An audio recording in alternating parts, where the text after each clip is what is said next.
సింహరాశి వారికి ఈరోజు తృతీయ భావంలో చంద్రుడు సంచరించడం వల్ల జనసాకారం బాగా ఉంటుంది. మనసుకు నచ్చే సంఘటనలు జరుగుతాయి. ఆనందంగా కాలం గడుపుతారు.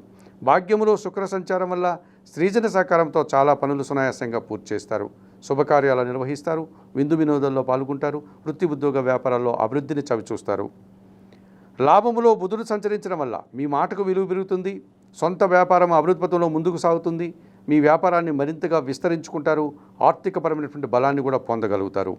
లాభంలో గురువు సంచరిస్తున్నాడు. మీ ఆలోచనలు చాలా వరకు కార్యరూపం దాలుస్తుంది. విద్యారంగంలో పనిచేసే విద్యార్థులకు మంచి ఫలితాలు అందుకుంటారు. విద్యారంగంలో పనిచేసే ఉద్యోగులు అభివృద్ధిని సాధిస్తారు. సమాజంలో గుర్తింపును పొందగలుగుతారు.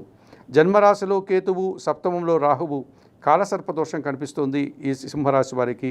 ఈ కారణం చేత మీరు అనుకున్న పనులు అనుకున్నట్లుగా జరగవు. కొన్ని సందర్భాల్లో ఆర్థిక సమస్యలు, నిందలు పడడానికి అవకాశం ఉంటుంది. రాహుకేతు పూజలు నిర్వర్తించండి. తెల్లటి రంగు వస్త్రాలను ధరించండి. మినుములను, ఉలవలను పక్షులకు ఆహారంగా అందించండి.